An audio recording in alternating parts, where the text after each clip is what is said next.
Hey. Hey. Very. So good.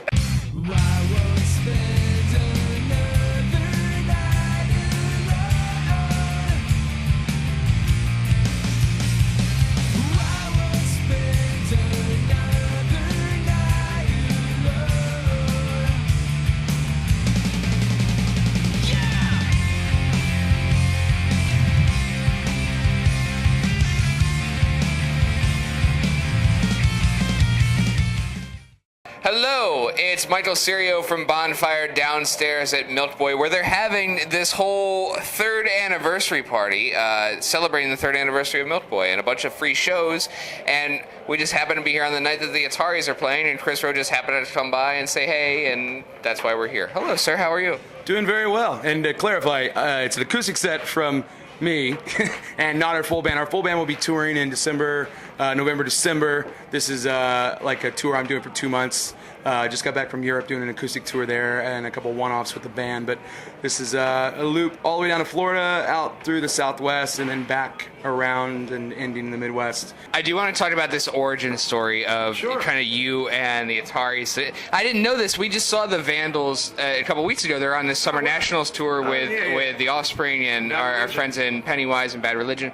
And I didn't know this, but it's kind of that classic tale of actually getting the demo tape to a cool band and kind of things happening for you, right? But I wasn't trying to get signed. The inside of the tape, there was a want ad that said I was looking for a drummer. It had a phone number. This was prior to internet, prior to cell phones, and it just said, if you can help find a drummer, because there were no drummers in our small, shitty Indiana town, please hit us up. And Joe from the Vandals, he was putting out a label, and I didn't even listen to the Vandals at the time.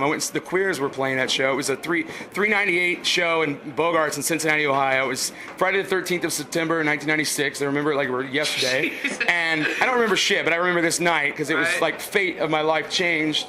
Like there were about 5 or 6 other nights that I can remember because you can see the little fulcrum, like it's split at that night. And with that night, I get my buddy Jason, who I was playing with at the time, was like, hey, the Vandals are starting a label. Can I give them a tape for you? I'm like, yeah, sure, whatever. I mean, I didn't expect anything to come of it.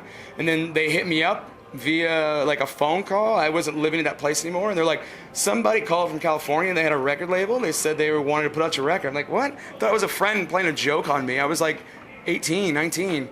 And so they left a number. I called him back. I'm like, hey, I got your phone call. From there, I started talking to Joe. Joe's like, why don't you come out to California? We'll pay for your flight.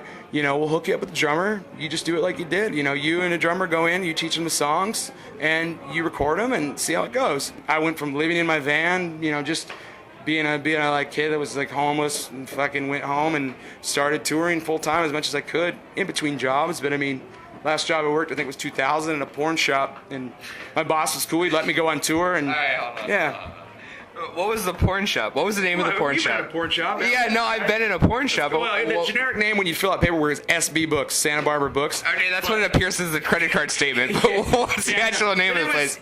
On the sign, it just had the most generic name. It did. I wish I could say it had something really good and like the throbbing love missile or something, but it didn't, because it was right on State Street in Santa Barbara, so they had to keep it appearable. It was just like a little door next to, in between 2 bars, and it was the most like, all we get was college kids and like people. What year was this that you were working there? That would have been right about the time. I mean, I'm really bad with dates, but right about the time we released Blue Skies, and that was my last real job.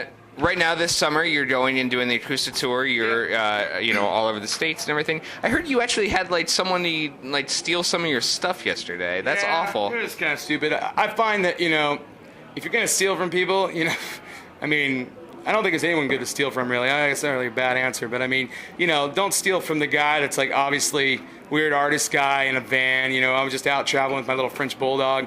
Have to leave the windows cracked so the dog can breathe. Went in to pay my phone bill.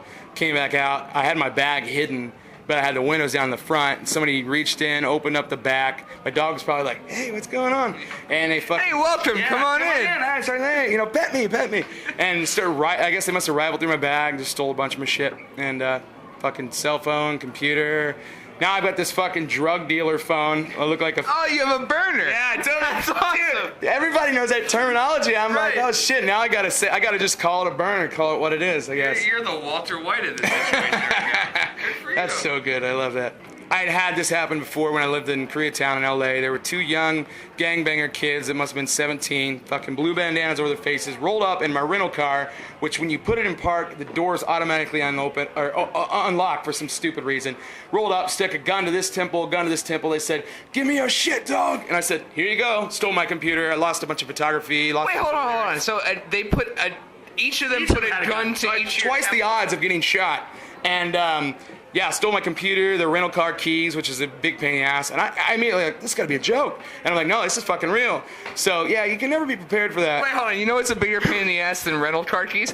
Getting your brains blown out. Well, so exactly, that's what win for you. But the thing I look at is like, well, I basically paid the cost of a computer for this story that I can tell. You know, I mean, as a songwriter, you need more and more stories. So I got that one. But the other point is like, I look at whoever the meth-addled weirdo who rifled through my shit, I look at them as like being some sign from the universe saying like, it's like this fucking Into the Wild-esque thing that's just like, throw away all your shit.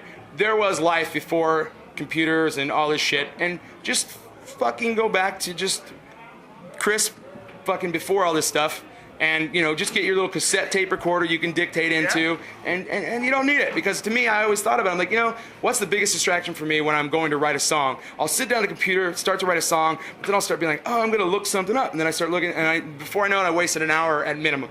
And, you know, anybody I've ever fucking dated could probably contest to that. You know, well, the two people I've dated since computers, my ex-wife and the current girl I'm with. And so, yeah, I find that it's more of a distraction than anyone or anything. So you're thinking maybe just go Emil Hirsch and just go into the woods and take the tape recorder? I mean, well, you know, I'm going to be full-time RVer, so I'll be in the woods. But I mean, definitely no more technology. I record all analog on tape, and I feel the rest of my life, I feel, fuck it, might as well just like be even one step more extreme. Well, look, I look forward to new Atari stuff. I look forward to seeing you tonight. Yeah, nice rapping with you. Thanks so much, man. Stories, and this is the last thing I expected to talk about my old job. I'm reminiscing so much now. I almost like want to find my old boss's number and hit him up. You know, well, let's turn the camera off. We'll talk like some real porn stories. Oh, I could tell you. Let me tell you. You know. Awesome.